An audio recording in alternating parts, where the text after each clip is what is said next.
I read on social media that the secret isn't so much whether the glass is half full or half empty. It's more about that you remember you're the one pouring the water. I'll say it again. The secret is not so much about whether you see the glass half full or half empty. It's more about the anchor that you remember you're the one pouring the water. I just really love that and wanted to share the energy of that with all of you. That we are individuals that we want to remember. And to me, that's the challenging part about unity. And it's the only thing that makes sense about being a human being, is that we are responsible for our own outcome. You know, and it was kind of nice before I learned unity because I could blame something or someone else. Then I'd have to go, oh, can't do that anymore. I'm over 30, can't blame my parents. Can't blame my school teacher in the 6th grade that told me I was never going to amount to anything because I talked too much. She really did. She told that to my parents. So there you go. But to learn that we are responsible, and we may not be responsible for what happened to us. We may not have woke up in the morning and said, oh, I want this to happen to me today. But once it happens, that's where a deeper responsibility begins as to how we maintain it, how we see it, how we perceive it, what we do with it. In Mastermind, I've been doing the 8-step process created by Jack Boland from Napoleon Hill since I was like 16 years old, a while ago. And I do this with groups. I've done it with my wife for many years. And we vision what we want in our lives, whatever that is, whether it's energy. It's not always stuff. Goodness knows we have enough stuff. But it's about whatever life is unfolding. But step 4 says that I now have, after we say I come to believe there's a power greater than myself, and we say I forgive all others who have harmed me. And I had to change that. I forgive all others whom I have allowed to harm me.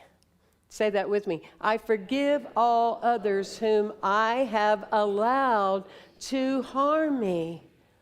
Because if an incident happened again, I didn't say, oh, you called one of your family members and said, please come over and hurt me today. But if you have been hurt by an incident or a moment or a person, and you keep calling it into your life, you are allowing it to continue to hurt you. So it's important to say every day, I forgive myself. I also forgive all others whom I have allowed to hurt me. And then you think of whatever that is, you hold up your hand and you go like this. Do it with me. Some of you are resisting, it's okay. That being said, this is what it's about of being in ownership of who we are and calling forth the great higher power, God, Yahweh, whatever we call it, doesn't matter. What matters is what we believe about it and knowing that this energy is awaiting our invoking it to flow through every part of our being. Reverend Kathy, I was listening to her talk last week, and I'm sure you agree, I learn something new about her all the time, like she flosses when she's going to the dentist in the car. I'm like, that's a concept. I hope she's listening today. But I also learned that one of her favorite statements, and I went, that's mine too, is that Jesus says to live in the world, but not of the world. So I live in the world, but not of the world that I see on 24-hour news. I live in the world. I'm a human being, and I take ownership of this beautiful, mighty world in which I've been blessed to participate with. And I'm not clueless to what's going on in the world, but I intuitively allow myself to know the truth about that world. being in the world but not of the world. But it also goes on to say in Romans, do not be conformed by the ways of the world, but be you transformed by the renewal of your mind. I looked up in the dictionary, aka Google, right? AI, I looked up what renewal actually means. And it means the things we think it means. It means rest. It means quiet. It also means to make brand new. Wow. To make brand new. So when I am faced with something in my life, you are faced with something in your life. Our pain comes from, struggle comes from often wanting it to look the way that it used to. Yes? Instead of an opportunity to say, I don't need it to look like that anymore. I don't need it to be that way anymore. I can be detached and allow something new that I haven't even thought about to manifest. I might be the person that lives to be 150 years old and is in the marathon. Why not? Somebody looked at the 4-minute mile and said, why not? Somebody looked at the moon and said, why not? Somebody looked at cancer and said, why not? So I say, why not?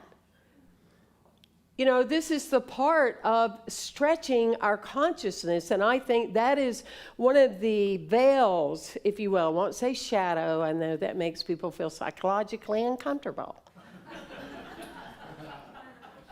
But there's a veil over humanity to me and what it means to me in just looking at it objectively and intuitively. We are settling for so little when we can aim so high. Are you with me? Are you with me? I'm not here so we don't have to live on a line of credit. I'm here so we never have that conversation. Are you with me? Abundant life, energy, flow, healing. And there is a veil across our world today of if we can just get through this. Oh, God. If we can, as we fly above it, because like you, I am the one pouring the water. I love the Jungian statement that says, first you must realize you're asleep, and then you wake up, and then you die, so you can be born. You cannot be born until you die, and you cannot die until you wake up. Wow. Let's breathe that one in. We wake up to what is possible, to the energy that is available to us. I have a slide that I look at, an image that I hold in my mind when I'm wanting to aim higher and deeper. A plant that goes through the cement to have life. It doesn't go, there's a barrier.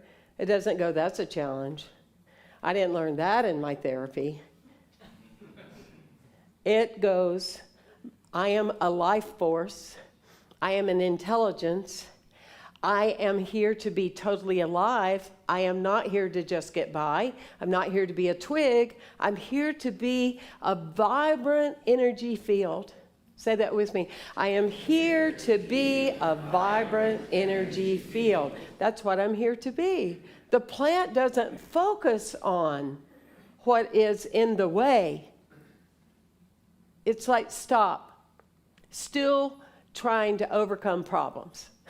I'm stopped. I'm still, an acronym, still trying to overcome problems. No, I'm not stopped. I'm continuing to move.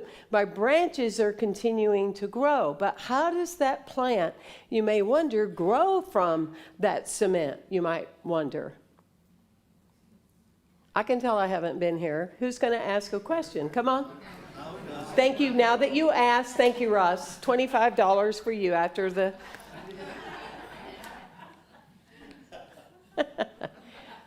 It doesn't focus on its branches. It focuses on how it is rooted.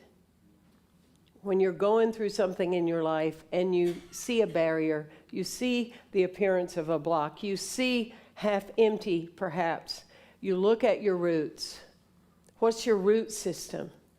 When you get caught up in age and you get caught up in diagnosis and you get caught up in statistics where a group of people have gathered and herded people to get you to want to look a certain way and lose your power a certain way, you remember your roots. You remember there is only one power in the universe, and that is the presence and power of God. You remember there is one life, and that life is yours, and that life is God's life right now. You remember that there is an infinite spirit available to you, and you can use it. Only thing it costs is for you to be willing to call it in and allow it to flow. Yes? Yes? People say to me often, how do you have so much energy? I go, I don't produce it. It comes from higher power. I don't produce it. It comes from the infinity of the energy of the universe. The birds, life, the essence, the squirrel that talks in my backyard. You don't say, how do you have so much energy, Mr. Squirrel? It's like, I'm being who I am. I'm being my natural self. Where we lose energy, it's when we are responding to life unnaturally. Are you with me? Yes. This is our path. I've loved reading about Joan Goodall, that's going all over the country now and all over the world, celebrating her 90th birthday. And she is acting 30. And she is on fire. And talk about, if you ever question, can I as one person make a difference? Now that's a person right there. One person can make a difference of teaching people that gorillas are our family, that chimpanzees are similar in nature. I just read where an orangutan went over and picked an herb to heal itself because it knew to do so. I am telling you from this platform, May 5th, Cinco de Mayo Day, there will come a time when all humans will get on their knees and apologize to all living creatures on this planet.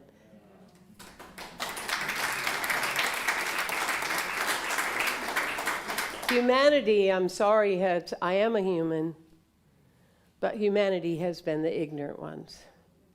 They exceed us in so many ways. They exceed us.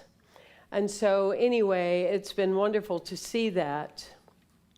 When I think of I'm pouring the water, when I think of I'm drawing spirit, I also, and I believe that's what I'm doing today, I'm just sharing some tools that are tried and true that I feel they work effectively when you have these anchors to be rooted in who you are and what you believe. And that's what Jane Goodall said. She said, what would the world be like if everybody lived the way they imply that they believe? Now that's a mouthful, isn't it? What would the world be like if everybody lived the way they imply that they believe? Wow, that's a humdinger, isn't it? That'll wake you up. But I think of Clark Kent.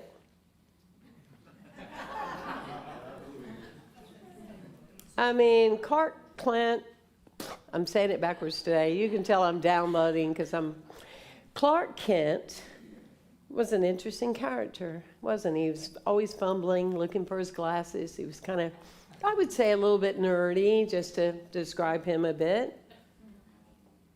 But when there would be a greater call, when he would feel like he wanted to help, he wouldn't base it upon the energy of his own capabilities. What would he do? He would, most of you will remember what a phone booth was, right? If you don't, I do not want to talk to you after service. No. He would go into a phone booth, would he not? And what would he do? He would rise higher. He would transform into a different uniform, into a different outfit so he could rise above to the occasion. He went into the phone booth. He went into the prayer booth. He went into the Shirley Campbell Chapel. He transformed his human limitations, his human questions, and he stepped into it, and he became a person filled with possibilities because he was relying upon Source to pour his water of understanding for him. Are you with me? Yes. And he was hot too, I just got to tell you. I just got to clear that so I can move on. But that is what we do. It's we pull this energy, we pull this essence, we move from here we are. I don't know what I'm going to do about that. Do you? I don't know. I don't know. I mean, they're telling me, 25% of the people that are going through what I'm going through, I don't know, But over here, that's my prayer booth right here. And I'm going to step in that space. Can you see the change? Can you see the physiological change? That's spirit right there. I'm going to feel it in every cell and fiber of my being. If you want to be psychological, you can call that NLP. You want to be unity, you can call that the presence and power of God all day long. You just transcend. You become Superman, Superwoman, Superhero, Super Shiro, because you shift your consciousness. And in shaman time, there's not a past time and a future time and a present time. There is the eternal now time. There's another thing that comes into play with us on occasion forgetting that we're pouring the water, and that's we've been biased by what we've been told. I got another slide.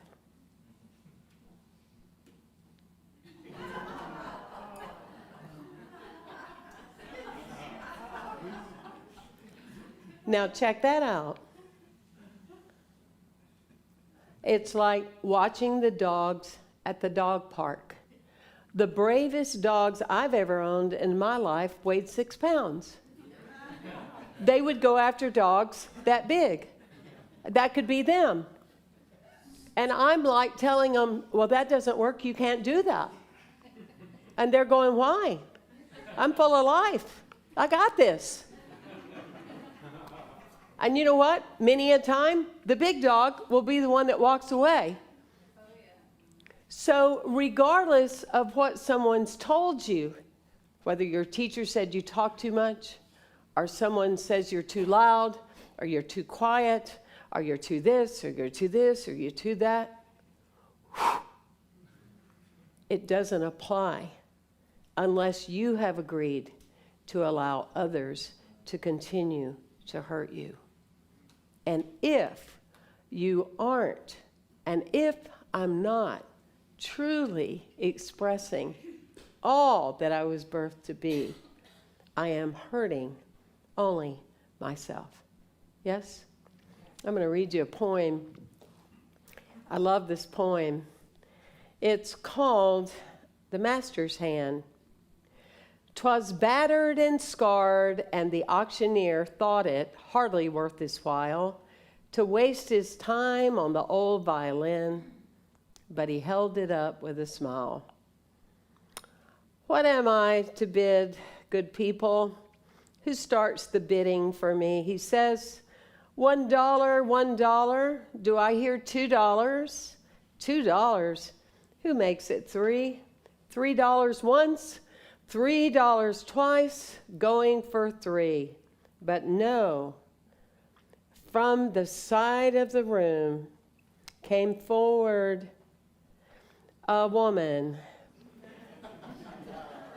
and picked up the bow, then wiping the dust off the old violin and tightening up the strings, she played a melody.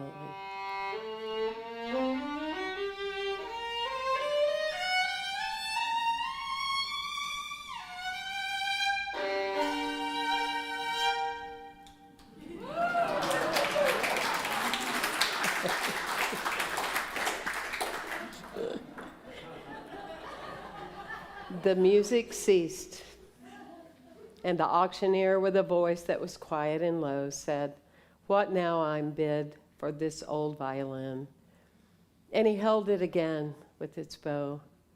1,000? Do I hear 2,000?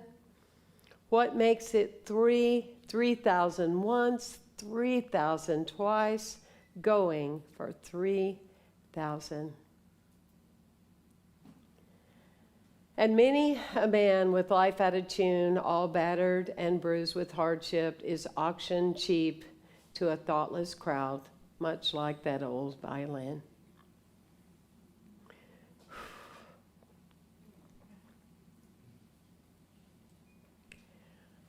A mess of pottage, a glass of wine, a game, and he travels on. He's going once, he's going twice. He's going and almost gone. But the Master comes. The Great Spirit comes, and the foolish crowd never can quite understand the worth of a soul and the change that is wrought by the touch of the Master's hand.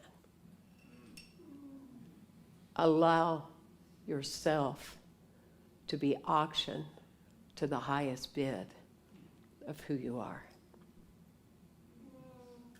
Never settle. Never settle. We, as a world, we're relying on you. Thank you for coming.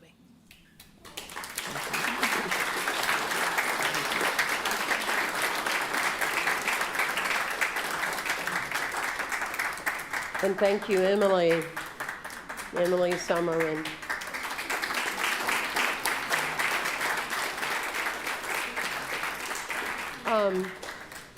Before I call for the offering, I just got the message, intuitive message, that I wanted to do a couple of things. You know me, I don't go with the flow sheet.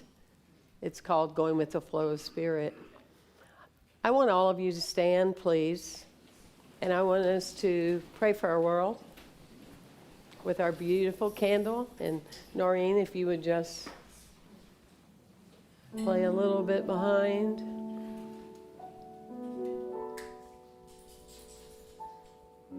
When we say the world, we're calling forth every country, every soul, every sentient being. When we say the world, when we pray for the world, we use no divided language.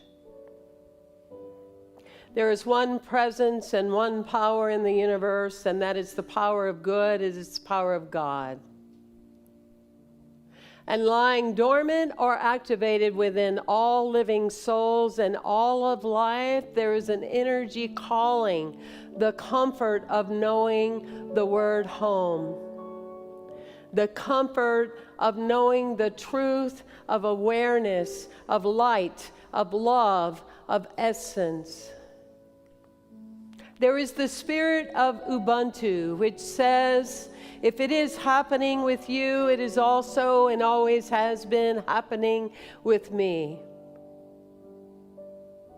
And in my prayer, as I see something that I might find disturbing, I instantly correct the disturbance within myself. When I began to see my glass in a certain way, half empty, half confused, half bore, I remember in that prayer I am pouring the water of my own understanding, and I am calling forth the Great Spirit to wash over me on this planet with the greatest gift that we have that is available, that costs us nothing but to express it. It is called life and love. They are interchangeable.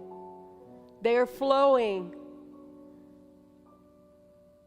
This energy will raise the dead, bring the dead alive, bring the energy of healing, bring the consciousness of oneness, bring the passion of empathy, love, and connection.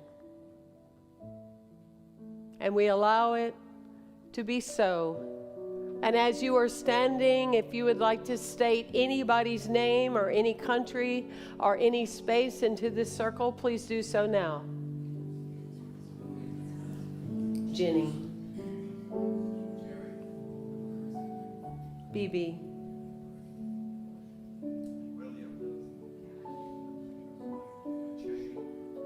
Huguette. Spencer. Unity.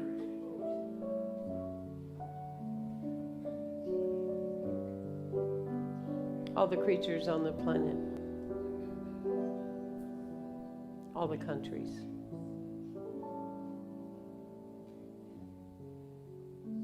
And we allow this energy to unfold. We know that we are the wick of the candle. So it is, and so it shall be. Amen. Thank you.